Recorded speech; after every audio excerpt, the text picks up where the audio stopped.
ನಮಸ್ಕಾರಗಳು.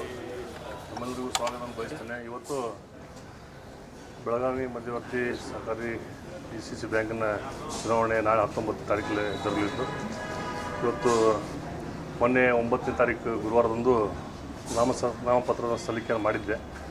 ಇವತ್ತು ಕೂಡ ಮತ್ತೊಮ್ಮೆ ಸಾಂಕೇತಿಕವಾಗಿ ನಮ್ಮ ಕಾರ್ಯಕರ್ತರ ಜೊತೆ ಮತ್ತೊಂದು ಸಾರಿ ನಾಮ ನಿರ್ದೇಶನವನ್ನು ಮಾಡಿದ್ದೇನೆ, ನಾಮಪತ್ರವನ್ನು ಸಲ್ಲಿಕೆ ಮಾಡಿದ್ದೇನೆ. ಸೊ ಇವತ್ತಿನ ಸಂದರ್ಭದಲ್ಲಿ ಬಹಳಷ್ಟು ಖುಷಿ ಏನಂತಂದರೆ DCC ಬ್ಯಾಂಕ್ ಮೊದಲ ಬಾರಿಗೆ ನಾನು ಚುನಾವಣೆಗೆ ಸ್ಪರ್ಧೆ ಮಾಡ್ತಾಯಿದ್ದೀನಿ. ಜೀವನದಲ್ಲಿ ಪ್ರಥಮ ಬಾರಿಗೆ DCC ಬ್ಯಾಂಕ್ ಚುನಾವಣೆಯನ್ನು ಮಾಡಬೇಕನ್ನುವಂಥ ಉದ್ದೇಶದಿಂದ ಇವತ್ತು ಚುನಾವಣೆಯನ್ನು ಸ್ಪರ್ಧೆಯನ್ನು ಮಾಡಿದ್ದೀನಿ. ಎಲ್ಲ ನಮ್ಮ ಭಾಗದ ಜನರ ಆಶೀರ್ವಾದದಿಂದ ಜಯಗಳಿಸುವ ಸಾಧ್ಯತೆ ಭಾಳಷ್ಟಿದೆ. ಸರ್, ಈಗ ನಿಮ್ಮ ವಿರುದ್ಧ ಯಾರಾದರೂ ಇದುವರೆಗೆ ನಾಮಪತ್ರ ಸಲ್ಲಿಕೆ ಆಗಿದೆಯಾ? ಇಲ್ಲಿವರೆಗೂ ಆಗಿಲ್ಲ.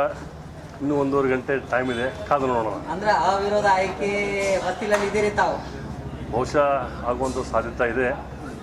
ಆದರೂ ಇನ್ನೂ 1.5 ಗಂಟೆ ಟೈಮ್ ಇದೆ. 3 ಗಂಟೆವರೆಗೂ ಕಾದು ನೋಡಿ ಮತ್ತೆ ತಮ್ಮ ಮುಂದೆ ಬೇಕಾದ್ರೆ ಮಾಧ್ಯಮ ಮುಂದೆ ಬರ್ತೇನೆ. ಸರ್, ಈಗ ಫಸ್ಟ್ ಗುಲಾಲ್ ನಿಮ್ಮದ 3 ಗಂಟೆ ಗುಲಾಲ್ ಹಾರಿಸಿ ಆಮೇಲೆ ಈಗ ನಮ್ಮ ಬೆಳಗಾವಿಯಿಂದ ರಾಹುಲ್ ಜಾರಕಿಹೊಳಿ ಇದ್ದಾರೆ, ಸವದತ್ತಿಂದ ಮಾಮನಿ ಅವರಿದ್ದಾರೆ, ಮತ್ತು ಚಿಕ್ಕೋಡಿಯಿಂದ ನಮ್ಮ ಗಣೇಶ್ ಹುಟ್ಟಿರು ಕೂಡ ವಿರೋಧ ಆಗೋ ಸಾಧ್ಯತೆ ಇದೆ.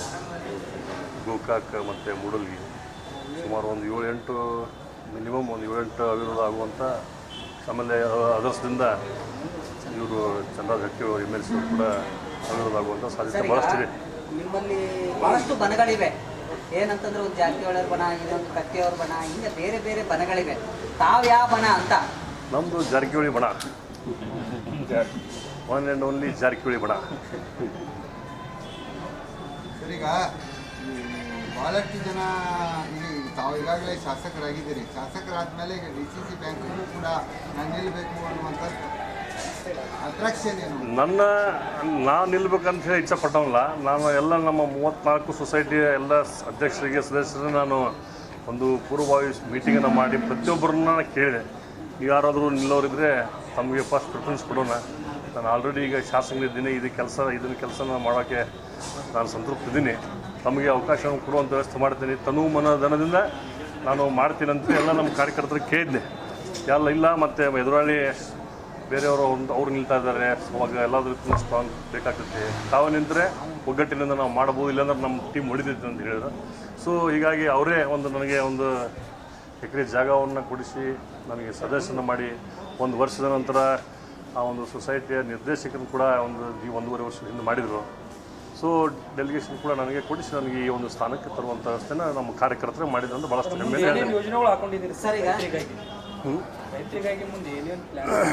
ಅದೇ ಹೇಳಿದ ಫಸ್ಟಿಗೆ ನಾನು ಹೇಳಿದ್ದು ಹೊಸದು. ಇದು ಪ್ರಥಮ ಬಾರಿಗೆ ನಾನು ಇಲ್ಲಿ ಪ್ರವೇಶ ಮಾಡ್ತಾ ಇರೋದು. ಇಲ್ಲಿ ಬಂದ ಮೇಲೆ ಅದರ ಏನೇನು ಪರಿಸ್ಥಿತಿ ಇದೆ ಅನ್ನೋದು ನೋಡೋಣ. ಮೊಟ್ಟ ಮೊದಲಿಗೆ ರೈತರಿಗೆ ಬರುವಂಥ ಎಲ್ಲ ಸೌಲಭ್ಯಗಳನ್ನು ಪ್ರಾಮಾಣಿಕವಾಗಿ ಕೊಡಿಸುವಂಥ ಪ್ರಯತ್ನವನ್ನು ಖಂಡಿತವಾಗಿ ಮಾಡ್ತೀವಿ. ಜೊತೆಗೆ ಪತ್ರಗಳನ್ನು ಏನು ನಾವು ಸಾಲವನ್ನು 0 ಬಡ್ಡಿ ದರದಲ್ಲಿ DCC ಬ್ಯಾಂಕಿಂದ ಕೊಡಮಾಡ್ತಾರೆ, ಅದನ್ನು ದ್ವಿಗುಣ ಮಾಡುವಂಥ ಕೆಲಸವನ್ನು ಖಂಡಿತವಾಗಿ ಮಾಡ್ತೇನೆ. ಮತ್ತು ಮತ್ತು ಪ್ರಾಥಮಿಕ ಕೃಷಿ ಪತ್ತಿನ ಸಹಕಾರ ಸಂಘಗಳನ್ನ ಇನ್ನೂ ಒಂದು 10ರಿಂದ 15 ಹೆಚ್ಚಿಗೆ ಮಾಡುವಂಥ ಯೋಜನೆಗಳನ್ನ ಹಮ್ಮಿಕೊಂಡಿದ್ದೇವೆ. ಈಗ ಭಾಳಷ್ಟು ಜನ ಸಿಡಿತಾ ಇದ್ದಾರೆ, ಅಂದರೆ ನಮ್ಮ ಬಣ ನೀವು ಈಗ ಅವಿರೋಧ ಆಯ್ಕೆ ಆದರೆ ಅಂತಂದರೆ ನಿಮ್ಮನ್ನು ಸಂಪರ್ಕ ಮಾಡಿರ್ಬೇಕು, ಬೇರೆ ಬೇರೆಯವರು ಸಂಪರ್ಕ ಮಾಡ್ತಾ ಇದ್ದಾರೆ. ಒಂದು ವೇಳೆ ಅಂಥದ್ದು ಏನಾದರೂ ಅವಕಾಶ ತಮಗೇನಾದರೂ ಫೋನ್ಗೆ ಬಂತ ಅಥವಾ ಏನಾದರೂ ಆಯ್ತಾ ಅಂತ? ಇಲ್ಲಿವರೆಗೆ ಬಂದಿಲ್ಲ, ಬರೋದೂ ಇಲ್ಲ. ಯಾಕಂದರೆ ನಮಗೆ ಹಣಿ ಮೇಲೆ ಸಿಕ್ಕಾಯ್ತ್ರಿ. ಯಾವ ಸಿಕ್ಕ? ಜಾರಕಿಹೊಳಿ ಸಿಕ್ಕ ಅಂತ ಜಾತಿ ಮೇಲೆ ಅದು ಲೈನ್ ಹೊಡೆಯೋ ಮಂದಿ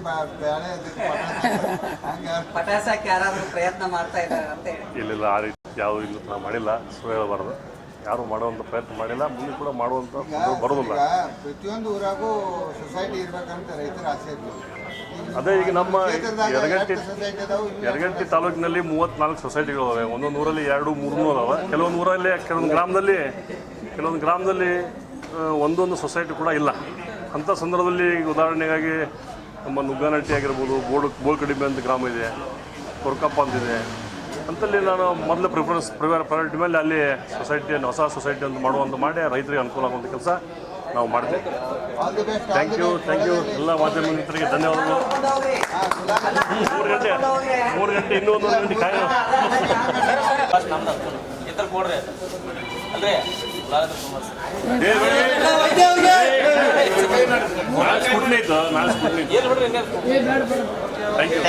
ಮಾಧ್ಯಮ ತಮ್ಮ ವಿನಂತಿ ಏನಂತ ನಾಳೆ ಗುರು ಗುಲಾಬ್ ತೊಂಬರು